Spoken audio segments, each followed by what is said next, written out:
Hello YouTube, my name is Tyler and today I'm doing a tier list. This time I'm going to be ranking all the characters in Pokemon Sword and Shield. Excluding gym trainers, because that's for another day. So, let's get started. Starting off at D tier, I have Professor Magnolia. She barely makes any appearance, and all you really know about her is she studies the Dynamax phenomenon. And other than that, you see her like twice, 3 times in the whole game. So, I don't know. Then she kind of just doesn't really do much. I mean, she's a professor, so of course they never do much, but there's nothing to her really. And then moving up to C tier, we have Shieldbert and the Sword and Shield brothers. I don't even remember their names because they're plays on Sword and Shield. Squidward and Dilbert. I think that's what they're... something like that. But yeah. They're actually not bad characters, especially for a final arc. But the reason they probably would be in B tier if it wasn't for one specific factor. Their ugly hair. Like, come on, who styles their hair like that? It is so messed up. But, yeah, I guess they're decent characters to be introduced at the very end of the game. So, yeah. I guess I should have said spoiler alert, if anyone really cares about that. And for B tier, I have Leon, Chairman Rose, and his assistant, Olena. These characters aren't that bad. I mean, you have the champion and the chairman, and of course his assistant. But, like the champion, he's kind of just the champion. He's nothing, well, he is special, but he's a little egotistical. Chairman Rose, decent character. Well, don't really see much of him until the very end when he decides to blow up the world. And Olena, who basically is just on the side, just being like, okay, we need to move on, and then goes a little crazy at the end. So, that's why they're at B tier. Nothing too over the top, but decent characters.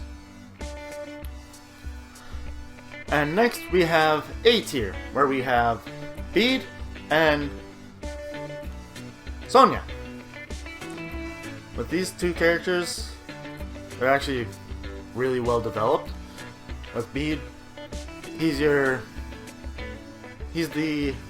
douche rival that everyone wants, but it's not only that, he also has that nice progression from being that complete jerk through the entire time, egotistical little brat, and then finally becomes, after reality check, he finally becomes a semi-decent person. Still a little egotistical, but he becomes the fairy gym leader and basically becomes his own person. Growing up, essentially. And with Sonia, it's pretty much the same, almost the same thing.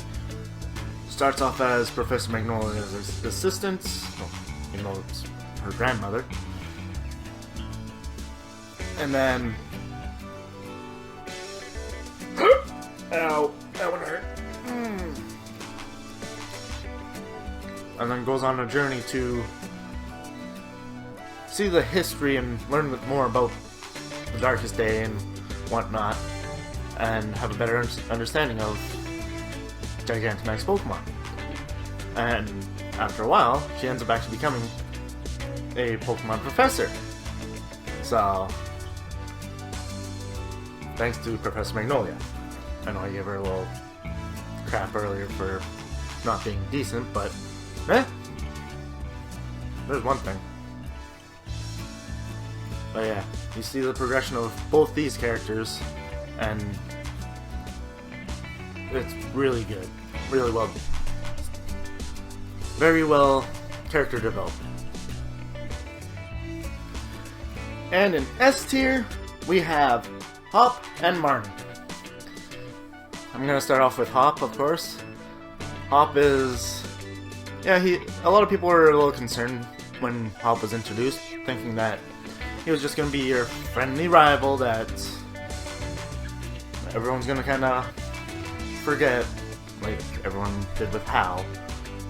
Even though Hop actually has a good backstory, being the champion's younger brother, so he had high hopes, gets beaten by Bede, and of course, he starts doubting himself, doubting his abilities. So he's unsure about whether he can actually live up to his brother's name. And that's probably a little bit relatable for me, because I have an older brother and it was kind of the same thing. But at the same time, you saw Hop progress to being a semi-finalist in the Pokemon League. You see him basically growing, helping you in the against the Sword and Shield twins. And at the very end, you see Hop, the only rival to ever catch a legendary Pokemon. And he catches it. And he decides that one day he wants to help Pokemon and wants to become a Pokemon professor. So with all that, like, that's just so much about Hop. Basically, the entire game of Hop compacted in a minute or two. And like, yeah, he's such a good character. Like, at first, yeah, I wasn't even expecting him to be that good, but one of my favorite characters, actually. And then Marnie, she's almost in a similar boat. Her older brother is the gym leader of the Dark-type gym. Also, kind of the leader of Team Yell, who I think is completely useless. Team Yell, not the leader. And like, you see her grow as well, from basically kind of just being the cute little girl, and I don't know, it's like there's not as much progression with Marnie as there is Hop, but at the same time, you see her, well, essentially become the gym leader in Spikemouth, and she's also she's very adorable. If you find her in the hotel after the end of the game, you see her talking with Morpeko, trying to practice her smiling to be more appealing to fans and whatnot. And it just makes her so adorable how, like, shy and timid and reserved she is, but at the same time, like, she's got that extra spunk to her. I don't know, that's just something about her I really like. So that's why she's on S tier.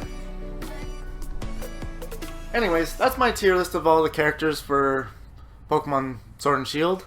I know I probably missed a few, like Mother and Ball Guy, but I don't really want to deal with them. Plus, I have a idea for Ball Guy in a future video, so we'll see. Anyways,